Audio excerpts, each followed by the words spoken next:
Yes? On my way!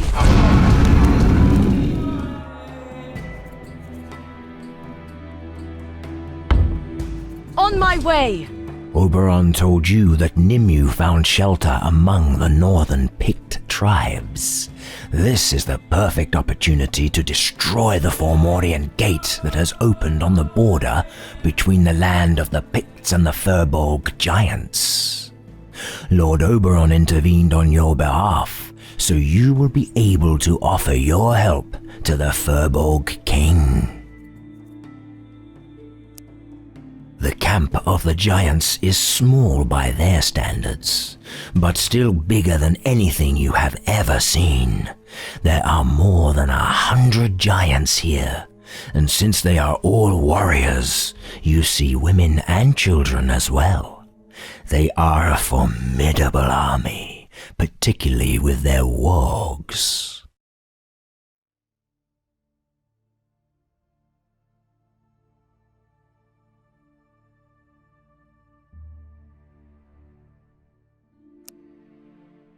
The king is a muscle-bound warrior, taller than 4 men. He grins down at you and greets you in his thundering voice. You are a brave, tiny human to come alone. You don't look like the females of the tribes. More like the crystal people of the forest who call themselves she.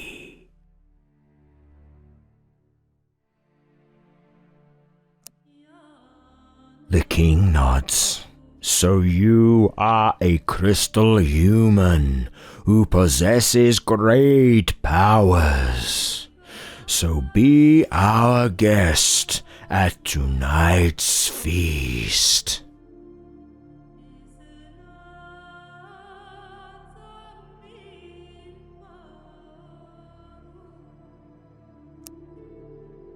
The warrior sent by the king of the crystal people told us why you are here, but we have to wait until the king of the wasteland tribes arrives.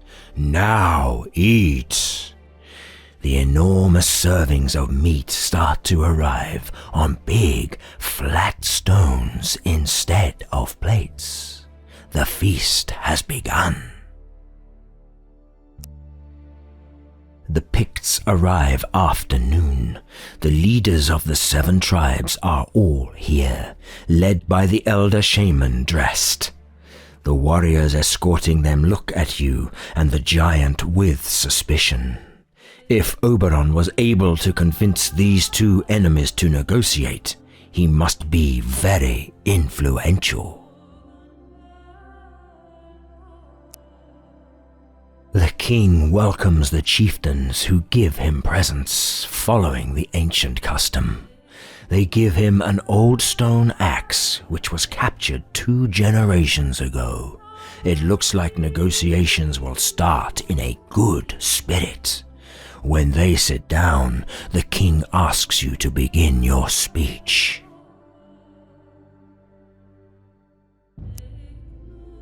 The king of the giants listens to you carefully.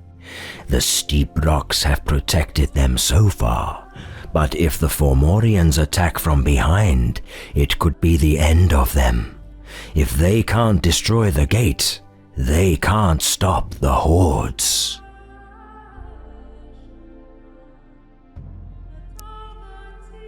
Dressed listens to you with great interest.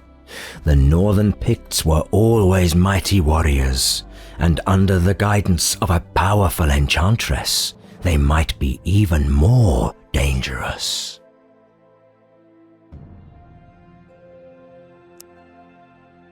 After much persuasion, the king and the shaman seem to show an inclination to form an alliance.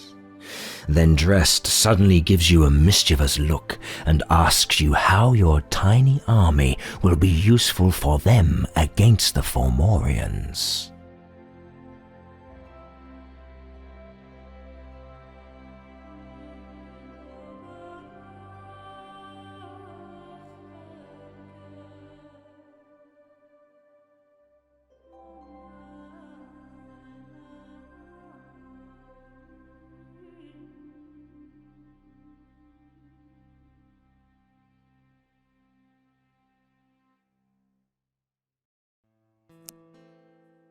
I can guide your armies and destroy the enemy. In return, I only want Nimue alive. I must interrogate her because she knows where my master Merlin is being held.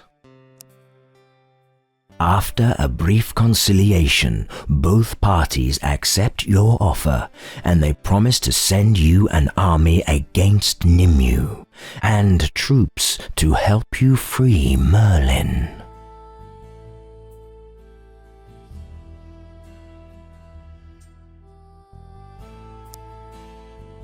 The Furbolgs are grim warriors, and their ice-covered beards lend them a fearsome aspect. Still, they obey without hesitation. After 2 days you reach the river between the lands of the giants and the Picts. According to Oberon, a possessed shaman wants to open a gate around here.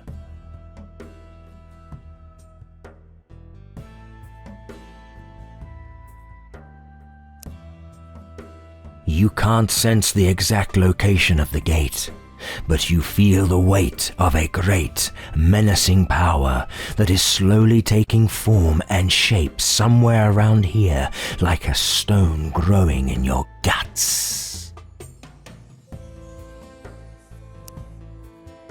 One group returns soon, and the scouts report that they did not find anything. Still, the ones you sent northeast are missing. Most probably they have found the Fomorians, but they were careless.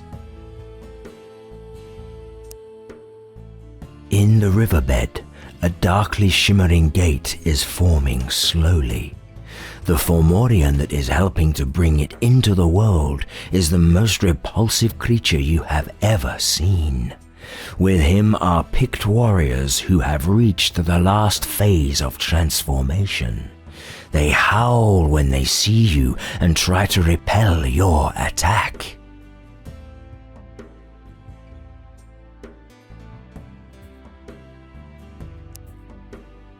The partly transformed, possessed Picts are formidable enemies. Somehow they even managed to push one of the frost giants into the magical vortex around the forming gate.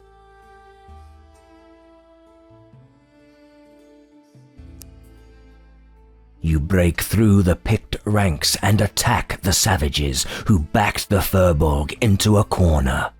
You pick up a nasty wound on your leg, but finally you put them to flight. The giants saw you saving their brother, and now they charge the Picts with a roaring battle cry. The fight slowly draws to an end. You slay a few more Picts and suddenly realize that it's over. Your soldiers stagger around wounded and exhausted, and even the giants are bleeding from several wounds, although they look less weary.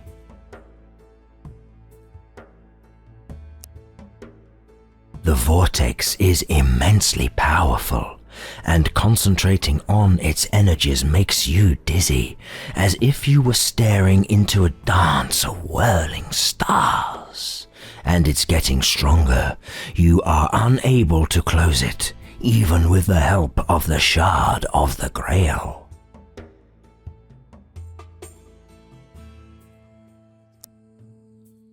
You sense a strange connection between the body and the vortex, ethereal threads of dark magic unknown even to you. You order a giant to throw the Fomorian corpse into the vortex. You see a blinding flash, and both the gate and the corpse disappear. You give a colorful account of the battle, and the king of the giants listens excitedly. When you tell him about the closing of the gate, he even invites you to feast again. Before you leave, he sends you to meet those giant younglings who have decided to join you to find new, glorious battles. Something very unexpected has happened, my lord. All this time that I've been hunting Nimue, she was always one small step ahead of me. And now that I'm so close, she has sent me a messenger. Nimue wishes to meet me in person, on neutral ground. She even dares to propose some mutually beneficial agreement between us. I trust not a word of this treacherous Unseelie, of course. And at the very least, I expect a trap, though a simple one. Still, I shall deal with her one way or another.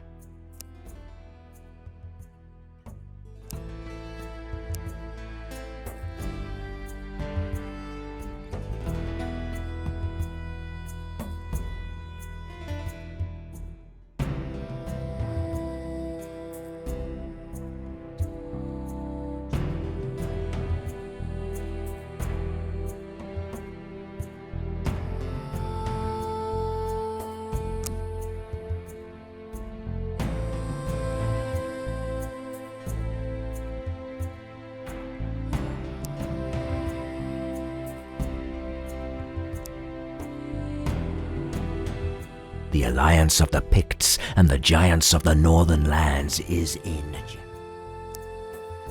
Ready to serve. On my way.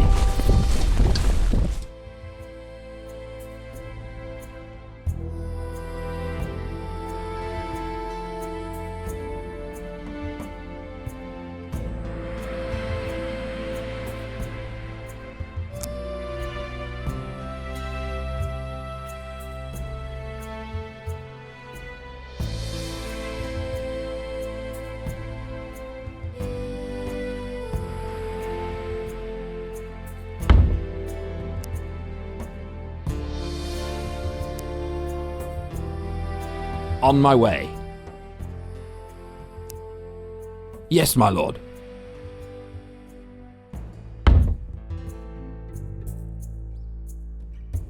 On my way.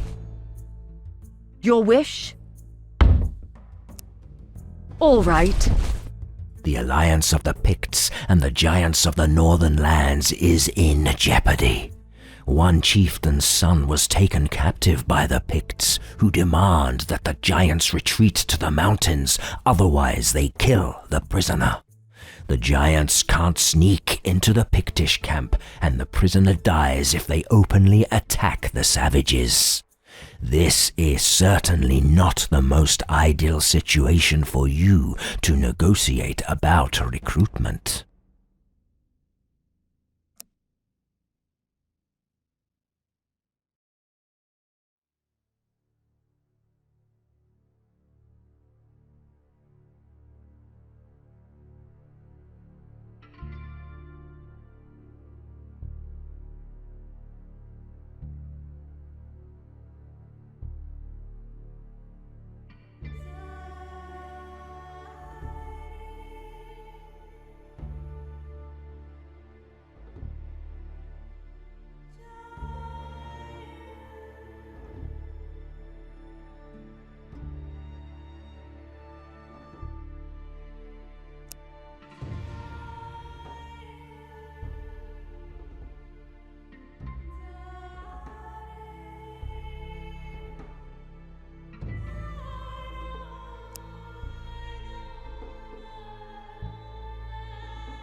All right.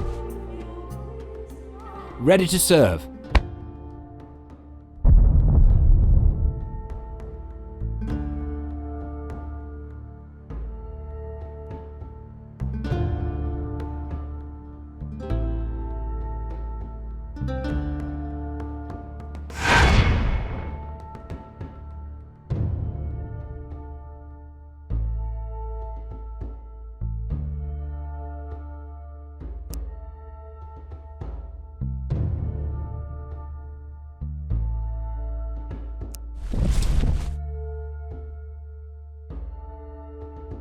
Yes, my lord. Yes, my liege.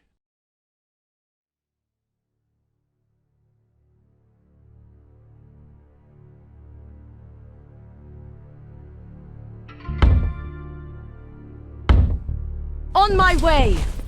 The entity that used to rule the She of Britannia, the mysterious Oberon, has almost reached his goal. He is close to creating a new Deepwood in the north, but he lacks the arcane power to finish what he has begun. When you turn to him for help, he proposes that you send him a few powerful magical items or use the shard of the Grail to strengthen the magic that seeped in to the northern soil and one day will give birth to a majestic new Deepwood.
All right.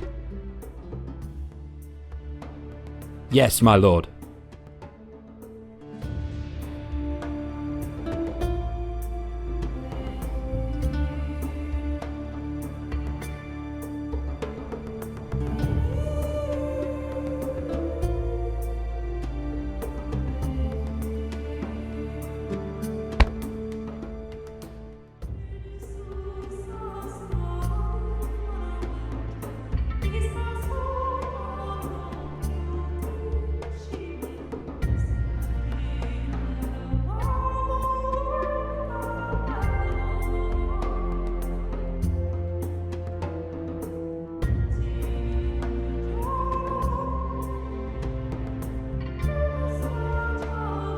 On my way.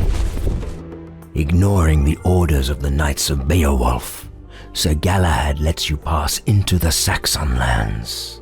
You are heading for Canterbury, since according to Sir Percival, you'll find the Book of St. Augustine in the cathedral. It tells of ways to close the Fomorian gates with the Grail. You leave your army in the nearby forest, just like Galahad asked you to, so you can approach the cathedral unobtrusively. The spires and the colossal walls are impressive, even from a distance. The cathedral reeks of power. Sir Galahad's army made camp in the forest surrounding the majestic cathedral. The building has a strong aura of devotion. 2 soldiers greet you there. They were sent here to serve as your guides and guards while you are in Canterbury.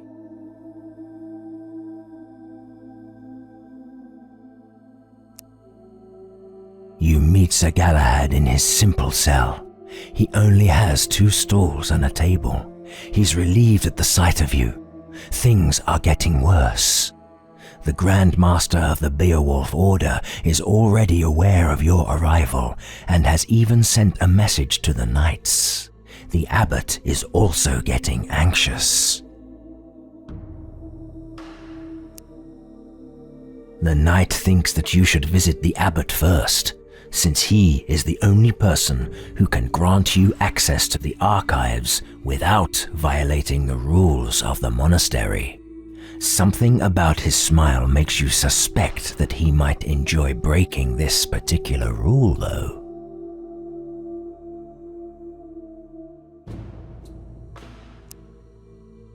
You meet Sir Adelred at the door of the archives. His face is a mask of hate and disgust. You are really curious what the Order of Beowulf has against Galahad. Sir Adelred orders you to leave the monastery, but Galahad tells him to get out of your way. The argument between the two knights is quite short, and in the end both of them draw their swords. Galahad must have made up his mind that he's ready to fight against the order of Beowulf. He easily finishes Adelred, then waves to his soldiers to get rid of the body. The archives are huge, so you would lose your way without the knight. Soon you reach a small room where they keep the Book of St. Augustine. It stands on a pedestal covered by a silk cloth. As you touch the cover of the book, your skin starts to crawl. At first it only feels strange, but soon it has turned to excruciating pain, racking your head and every muscle in your body. You open the book quickly, but you feel that both your body and soul have been weakened.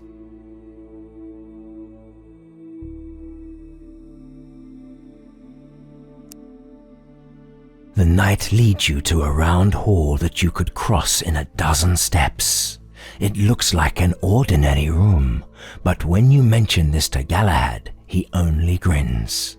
To your great surprise, the twisted scars disappear from his face in the shrine, but return as soon as he leaves.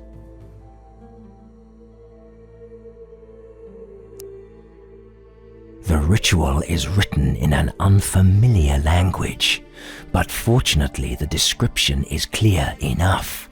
You only have to read the words aloud, and most importantly, the ritual cannot be interrupted in any way.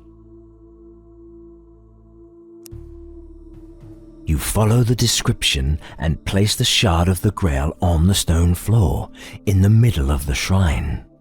After that, you begin reciting the text, although you don't understand a word of it. Visions begin to shimmer above the shard, slivers of dreams and memories that Merlin's apprentice left on the holy artifact. Galahad suddenly cries out, covers his face, then falls to the ground. His body shakes uncontrollably, like the victim of some otherworldly force.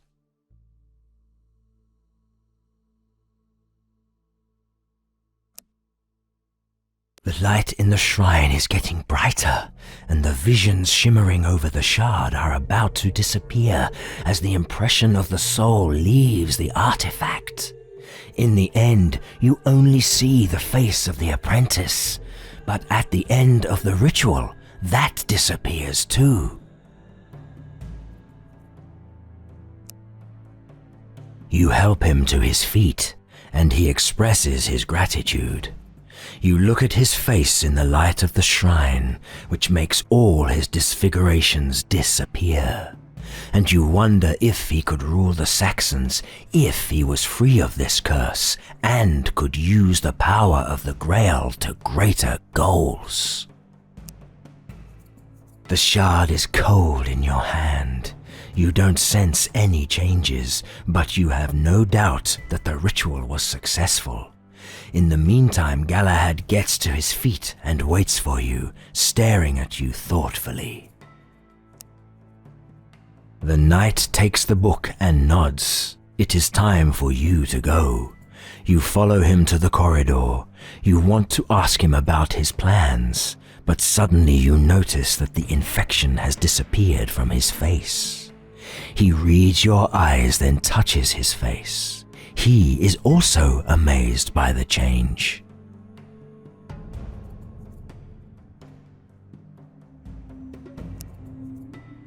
It seems that the litany of St. Augustine removed the curse from the shard of the Grail and also cured Galahad. It makes you think about all the possibilities. What will Galahad do with his influence and the power of the Grail?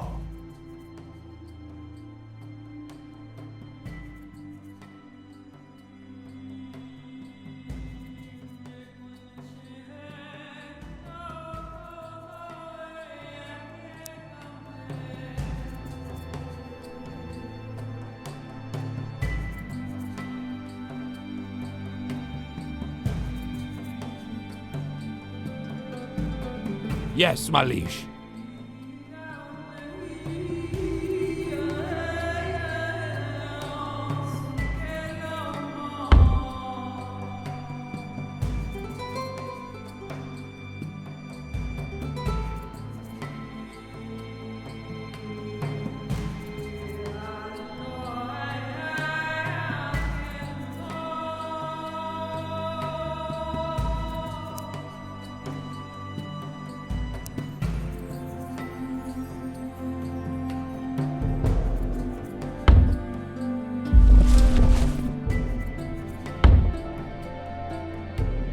Yes, my liege.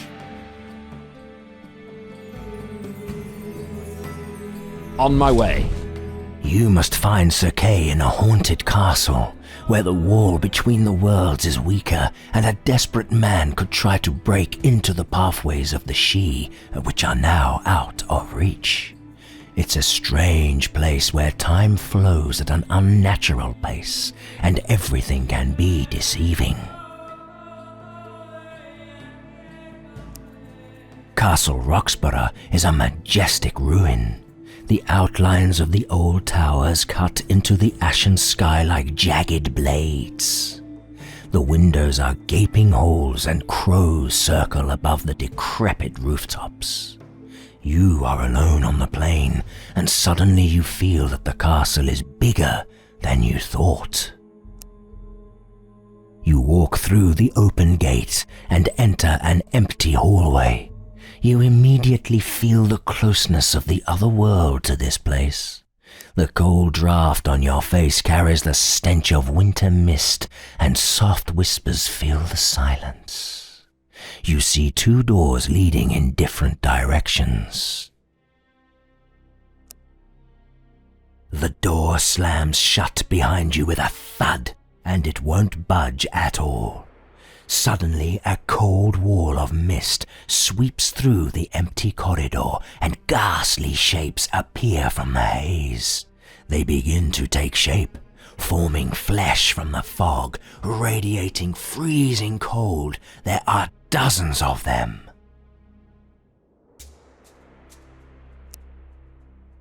You sweep away the ghosts, but suddenly you realize that your last foe is Sir Kay himself. Traitor! You bellow at him. You broke your oath as a knight of the Round Table. You are surprised to hear that he echoes your exact words, and it fills you with sheer hatred.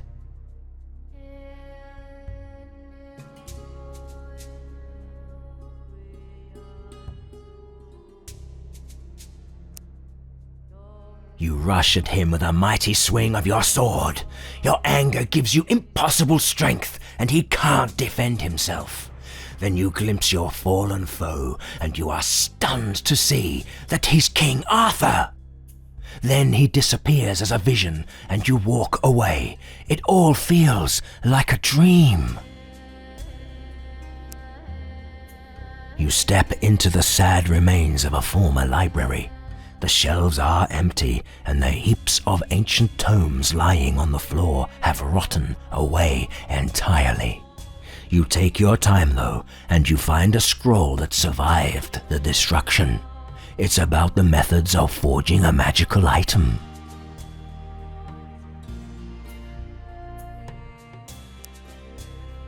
You reach a hall where the floor has fallen in, and the gaping hole reaches to the door. You take a step when the stones fall from under you, and you fall into the abyss. You can hardly grab the ledge, and you look up to face Sir Kay. "You killed the king, traitor!" he shrieks.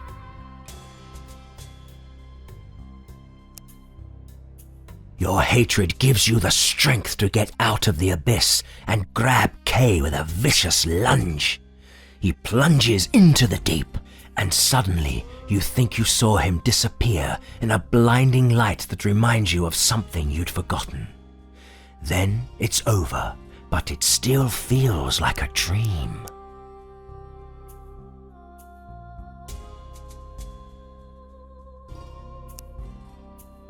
You wander through dark corridors, but you have no idea for how long. You've lost your sense of time.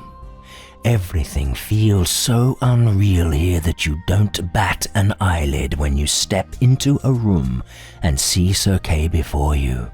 A ghostly, monstrous shape holds him in place with its ethereal tentacles.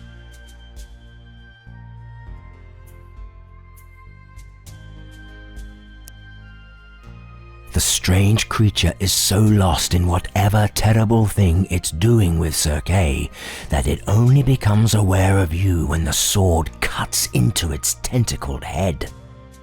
You watch it die in pain.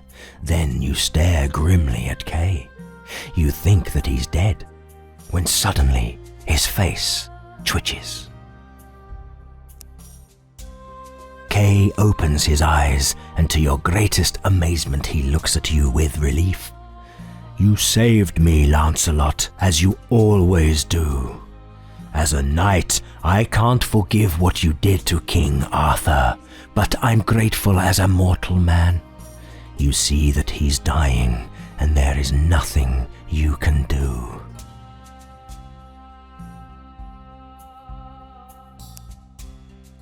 You look for answers in the emptiness where your memories once were. Could it be true what Kay told you? What about the visions you saw here? Was it all deception, the curse of this place? Why would you have attacked your king? You leave the castle determined to find the truth.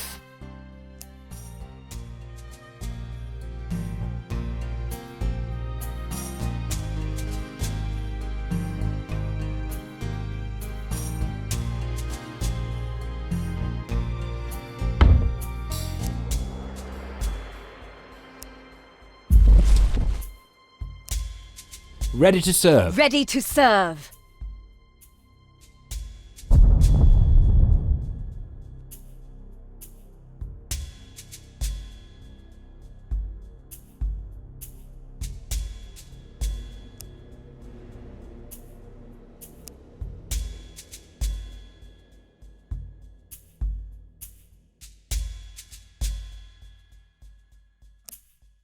Although the kingdom of Alba is protected by the holy power of the legendary White Shield of Joseph of Arimathea, the artifact cannot by itself protect the lands that the knights have seized from the Fomorians.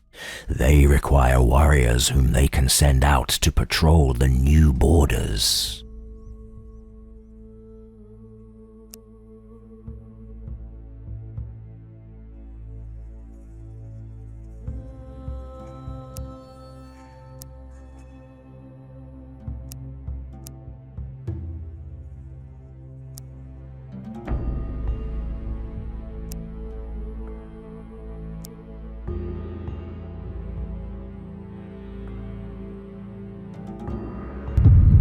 There are adepts among the Sidhe, who mortals would call wizards, though they themselves...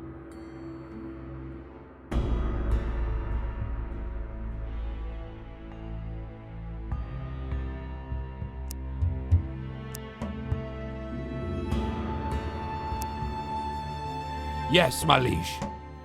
On my way.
Ready to serve.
Yes, my lord! Yes, my lord.